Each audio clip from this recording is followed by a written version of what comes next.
सुप्रभात बच्चों।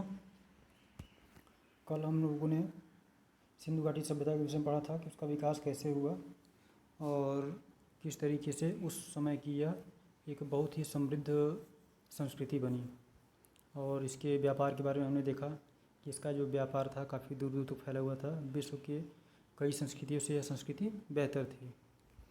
तो जब इस संस्कृति का विनाश होता है तो भारत में एक नई संस्कृति का जन्म होता है। उस संस्कृति को हम लोग बोलते हैं आर्य संस्कृति।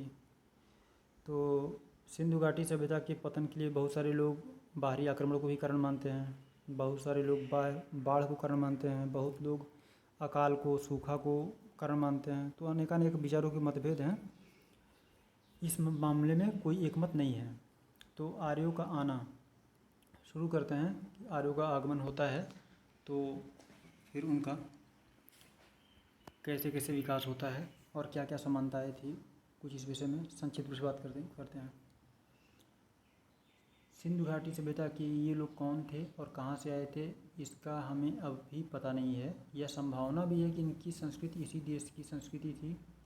उसकी जड़ें और शाखाएं दक्षिण भारत में भी मिल सकती हैं। कुछ विद्वानों को इन लोगों और दक्षिण भारत की द्रविड़ जातियों एवं संस्कृति के बीच अनिवार्य समानता दिखाई पड़ती है। यदि प्राचीन समय में कुछ लोग भारत में आए भी थे तो यह घटना मोहनजोदड़ो के समय से कई हजार वर्ष पहले घटी होगी। व्यावहारिक दृष्टि से हम उन्हें भारत के ही निवासी मान सकते हैं। जैसा कि हमने पढ़ा था कि सिंधु घाटी के जो निवासी थे उनके बारे में कुछ भी पहले ज्ञान नहीं था। फिर धीरे धीरे हमें ज्ञात होता है विद्वानों के माध्यम से, जो पुरातत्वविद थे, जो खुदाई का काम करवाया, उसके बाद एक सभ्यता हमारे सामने आई। लेकिन यह निश्चित नहीं कर पाए कि आखिर ये लोग कौन थे, कहाँ से आए थे, और हमें इसके बारे में आज भी नहीं पता है। और लेकिन ये है कि इस देश जो इनकी संस्कृति थी वो भारत की ही संस्कृति है।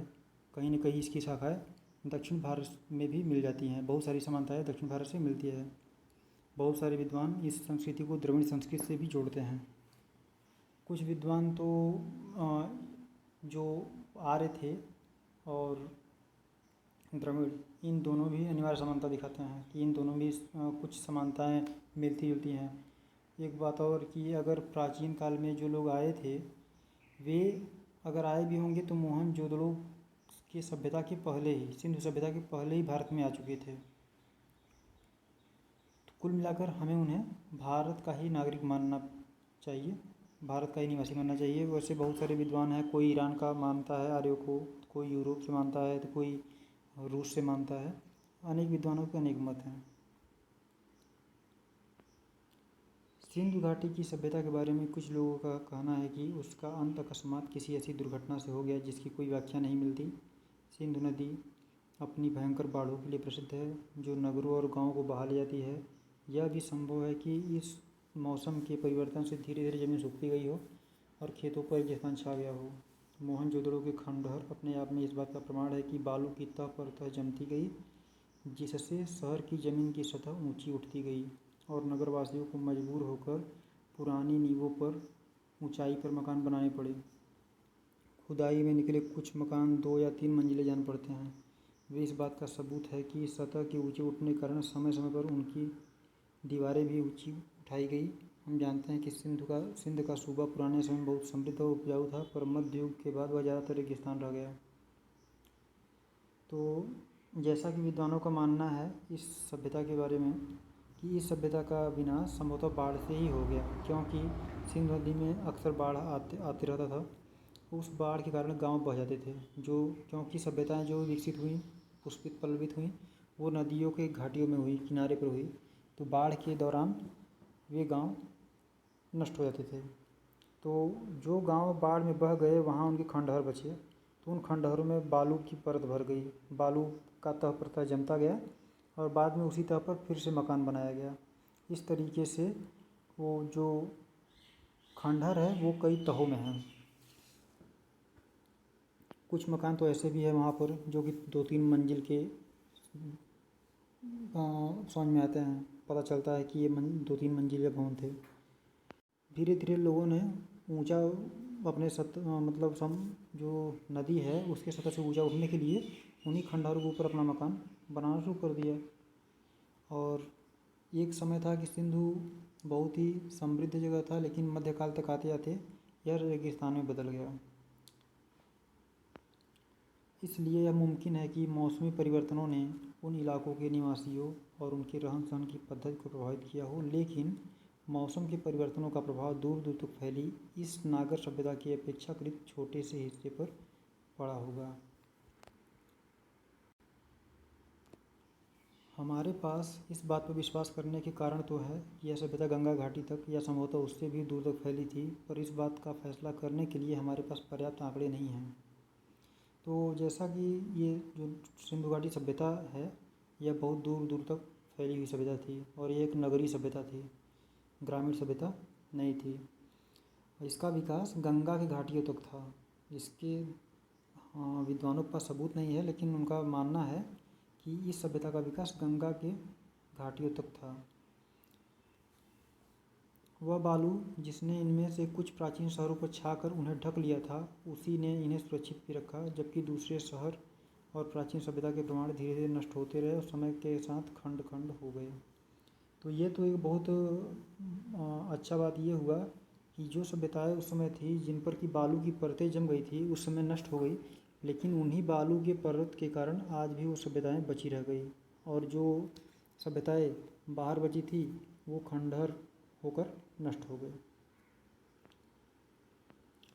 सिंधु घाटी सभ्यता और बाद के कालखंडों के बीच निरंतर संबंध के साथ ही इस सिलसिले के टूटने के या इसमें अंतराल के प्रमाण भी मिलते हैं।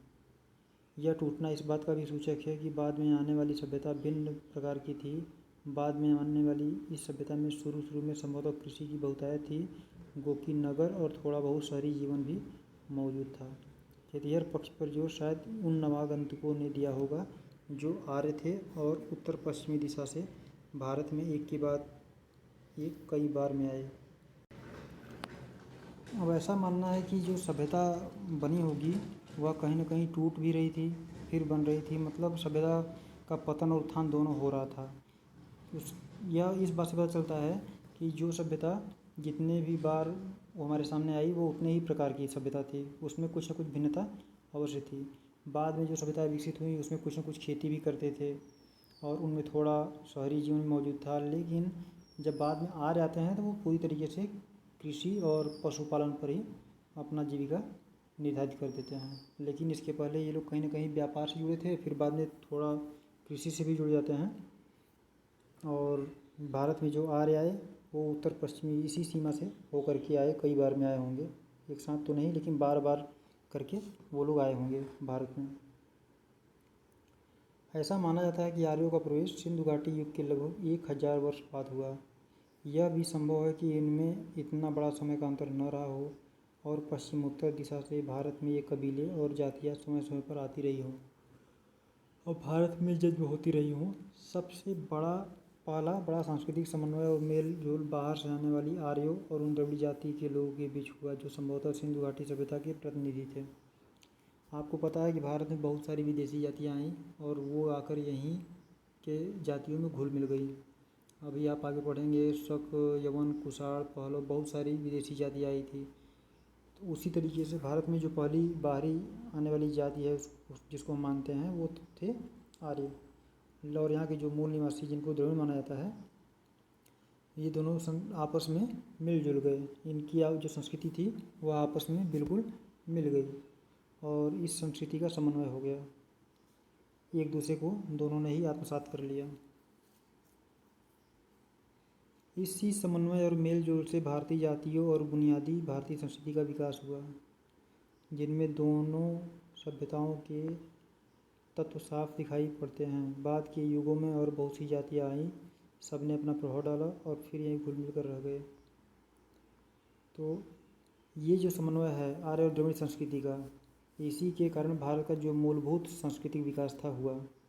और इन दोनों में दोनों सभ्यताओं के तत्व साफ दिखाई पड़ते हैं और जो बाद में भी जातियाँ आईं उनको भी इन जातियों ने जज्ब कर लिया और उनके भी जो मतलब सांस्कृतिक विशेषताएं थी अपना लिया और कुछ विशेषताएं उन्होंने अपना लिया, अर्थात वो आकर भारत में घुल मिल कर रह गए।